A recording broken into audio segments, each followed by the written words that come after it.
Ayan na nga mga beshi, bunga ng ating patuloy na pakikipagkonsultasyon at sama-samang pagkilos, may memo na para taasan yung service credits.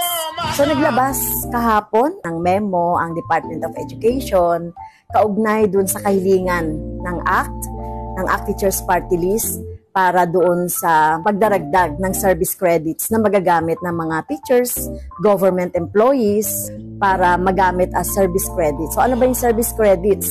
So ito yung mga araw na pwede natin gamitin kung ikaw ay nagkasakit at anumang mga personal na mga pangangailangan ng teachers at kawani ay pwede nating magamit ito nang walang bawas sa sweldo. So from 15 na service credits, ginawa na ng DepEd ito na 30 days na service credits. Di ba masaya? Kaya nga ipagpatuloy pa natin itong mga kampanya, sama-samang pagkilos sa mga makabuluhang benepisyo at kapakanan ng ating mga guro at kawani ng edukasyon. So manatiling ulit na nakasubaybay dito sa TikTok ng ACT Teachers Party List para sa mga iba pang mga updates.